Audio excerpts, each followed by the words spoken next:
Hi, everyone, and welcome back to the show. I am your host, Mike Malatesta.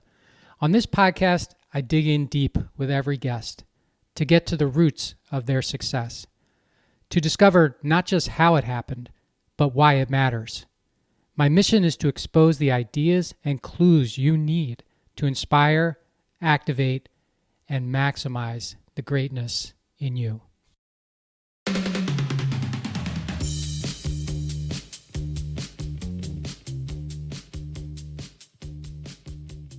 Hey, everybody. Thank you for joining me for another solo Friday episode of the How Did It Happen podcast. I'm so happy to have you here. And I'm excited today because I'm going to talk to you about the right questions. And this is a list of questions that Gallup, the sort of international polling organization, has put together. They call it the right 12 questions, or Gallup's Q12. And it's a series of questions that as entrepreneurs and as leaders, and maybe even just, leaders of any kind, managers or whatever, it's a list of questions that are spoken from the vantage point of someone for whom you're responsible, like a direct report, someone you're supervising. It's, basically someone that works for your company, but not in the same leadership role as you. I was about to say not in leadership, but that's not true, because as you make your way up, almost all the leaders in the organization are going to, their answer to these questions is going to matter as well. And I usually stay away from stuff like this, but I was inspired to do this because right now we're facing a very dramatic challenge finding and keeping team members or employees, and there's a lot of reasons, I guess. There's financial reasons, but, companies are offering more money to people. There's, it's kind of weird what shortages do. They do what they're supposed to do, right? So people offer more money to get what they want. Companies offer more money to get what they want. They offer more flexibility, so remote and remote working and distributed workforces and, that kind of thing are having a big impact. Being able to source people internationally or from wherever to work for your company. What a game changer. Used to be, most companies were restricted sort of, or felt like they were restricted to a certain number of miles from where their office was, because everyone was expected to come to an office. And, your talent pool was small. Now, for a lot of positions, certainly not all positions, but for a lot of positions, it's much bigger. But, the convergence of all of those challenges, remote work, distributed work, global competition for work, and money has made it hard. And the point is that even though there are a lot of reasons why people leave or stay at a job, one of the most compelling reasons and one of the most important reasons that people stay is because they like the environment. They like who they're working for. They like who they're working with, and they like feeling important. And it's, you hear this a lot, like, I don't want to be a number, right? I don't want to feel like I'm a number. And in fact, I was just at a plant or a company the other day, just doing a tour, and we were talking about culture and people not feeling like numbers. And this actually kind of gave me this idea. And then on this board where you had to sign up for voluntary overtime, this was on the manufacturing floor. It had your name. The columns were your name, and then your employee number. And I just thought that was weird, because it's sort of, you're not a number, but in this case you are a number. And of course, in every company, almost every company, people have an employee number of some sort for payroll or whatever, but it was just weird to to kind of see it now. But it is germane because, part of these 12 questions is certainly this whole thing about, do I feel like a number or do I not? So I'm just going to go through the questions. I might say a little bit about each, but it's just something to think about. It's powerful stuff. It's controllable stuff. It's completely, it's like an intentional thing. You can intentionally do this, or be responsive to these things, or you can intentionally not. You can ignore them or don't think that they're important, but you do so at your own peril. And as I read through these, I thought to myself, how many of these was I good at? How many of these have I been good at? How many of these have I not been good at? Or certainly could have been better at, which is probably all of them. But here we go. So here are the right 12 questions according to Gallup. These are the Q12 questions. And they aren't really questions, they're statements, of course. But I know what is expected of me at work. Super important. Most people don't like winging it. They like to know what's expected of them. They like to know what they want a system. They want a system around their work. Not everybody, but most people want that. And so you need to provide it. You need to let them know what is a good job and what is a job that we're going to be talking about as not being so good.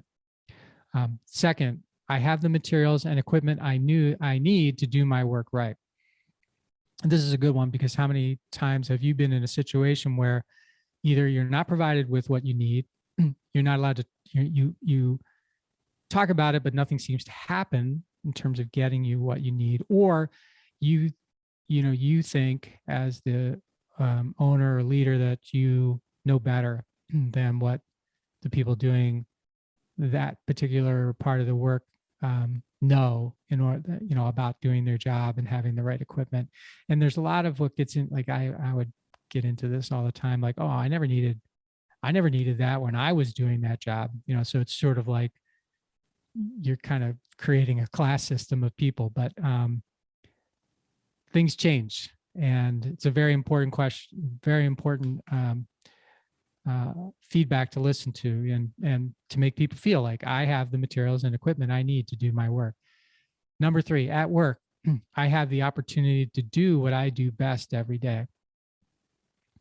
I don't know that that's going to be a question that people can answer affirmatively for every day, but the more days that they can answer that affirmatively, the better chance you are of keeping that person and them staying happy and promoting your business and their role in it consistently.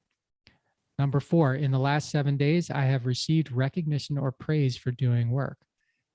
Praise is free. I've talked about that many times. Praise is abundant and free. It's also easy to make scarce and costly. So easy choice there. You see someone doing something, you give them praise for it. And the more specific, the better. Number 5, my supervisor or someone at work seems to care about me as a person. Last solo episode I did was about this sort of connection process, a 9-step connection process about, I called it using a house as a sort of a metaverse example of creating a system of working through this house idea, 9-step process. And it's designed exactly to get to know people. Getting to know people is completely intentional, right? You either choose to do it or you choose not to do it. If you choose to do it, you are going to create trust in your organization. You're going to create connection, and you're going to create an environment that someone wants to stay in. Number 6, there is someone at work who encourages my development. Similar to number 5, where you get praise, encourages your development means that you've got someone's back. You want to see them succeed, and you want to see them succeed at a level that's higher than where they are now or where they thought they might ever be able to succeed. And you want to encourage that and support it. Number 7, at work, my opinions seem to count.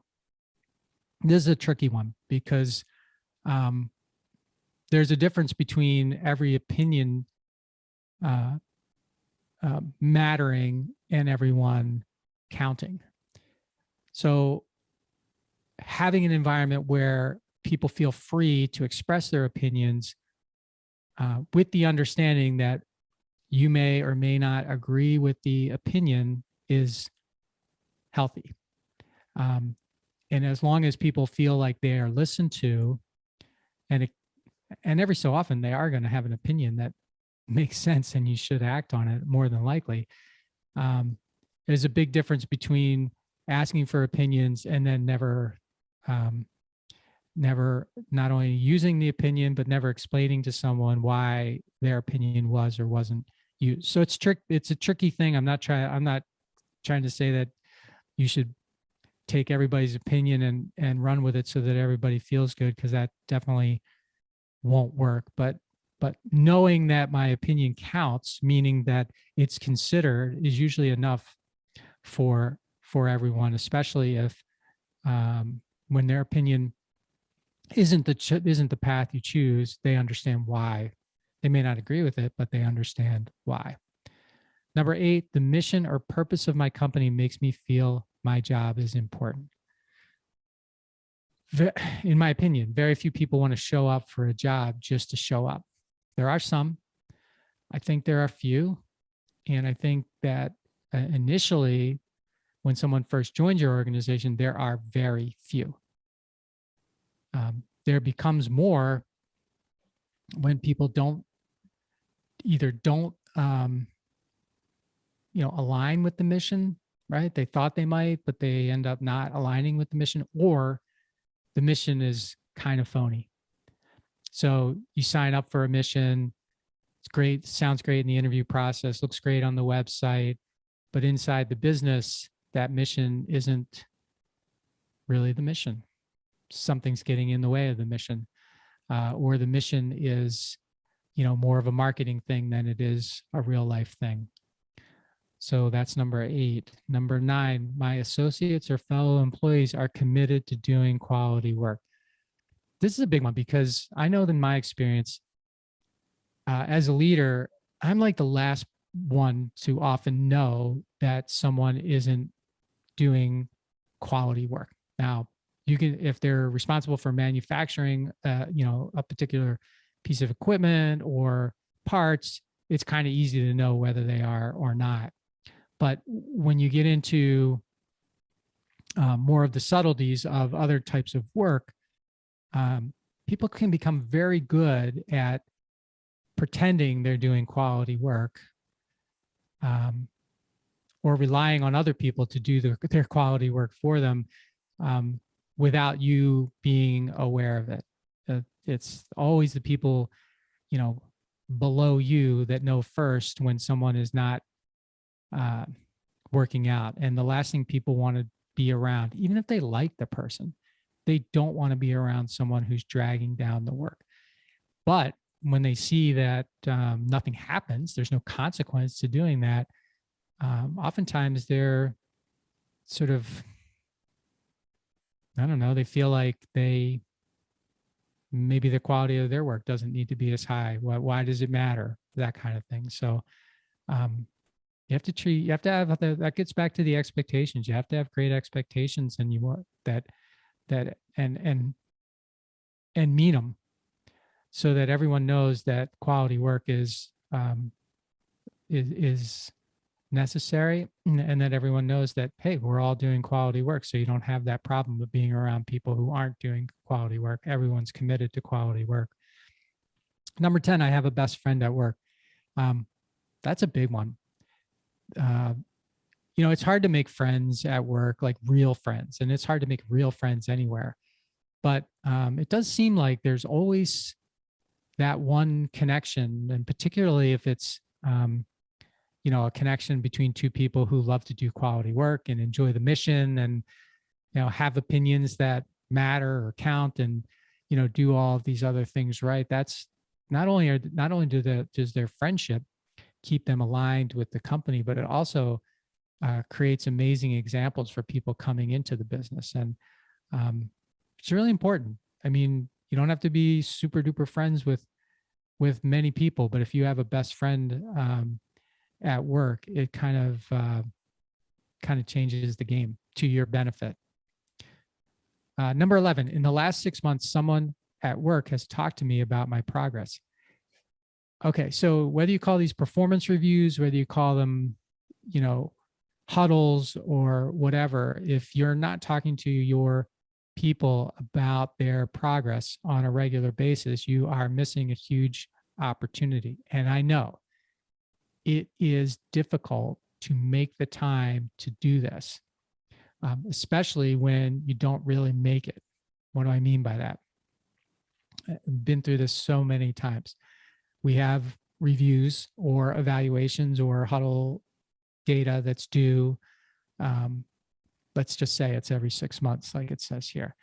And rather than getting that scheduled, getting all the people scheduled that you need to talk to, you instead wait for an opportunity for it to, quote unquote, happen. And it doesn't. And then you come down to the last week and you're rushing through this, and people know it. They know that you're rushing through. They know that you're only doing it because you have to do it.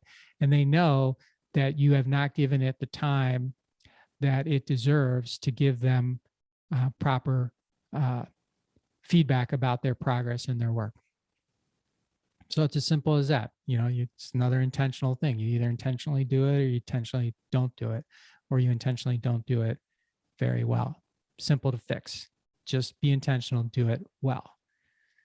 Number 12, this last year, I have had opportunities to learn and grow at work. Just like people not wanting to do quality work or people who don't care about the mission, I think those are very, very few people, at least initially. We're the ones that poison the well. So very few come in ready to poison our well. We bring them in and then we poison our own well by not doing the things that we need to do or doing the things that we said we would do. And giving people opportunities to learn and grow is like every human being wants to learn and grow. It's just a fundamental part of who we are. Now, some of us may not ask for opportunities to learn and grow. And normally the ones that ask get it, like squeaky wheel, gets the grease kind of thing.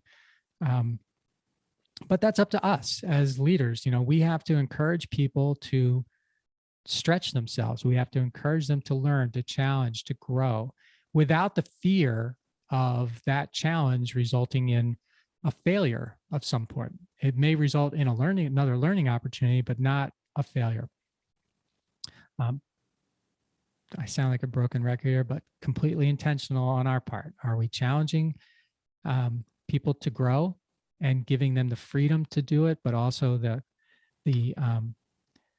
safety to do it? Or is it sort of our gut reaction to do after someone says they're going to leave? Oh, wait. We can, don't leave. We can give you this opportunity or that opportunity. Stay on top of it. You want to be in a position, I think, where people are pushing back on your willingness to give them opportunities to grow. Like, let me finish this one first and then, give me that one, sort of thing. So yeah, those are the 12 things, the right questions or the right statements. I got a lot out of that, and it rang really true with my own experience. And as I mentioned at the beginning, we're in an environment of convergence of a lot of different things that make it very, very difficult to attract and keep people. And, you may not keep everyone by doing a great job with these 12 questions, but it feels like to me, and my experience tells me that you will keep a lot more and you will attract a lot more if you can live up to or live these questions, right? If people can go through these 12 questions and feel good about the answers to them all, boy, oh boy, that's got to be powerful stuff. So I do appreciate you investing your time and energy in my podcast. And I hope you get a positive return on that investment today. If you did, please share the episode and follow or subscribe to the podcast so that every episode comes to you automatically. Until next time, maximize your greatness.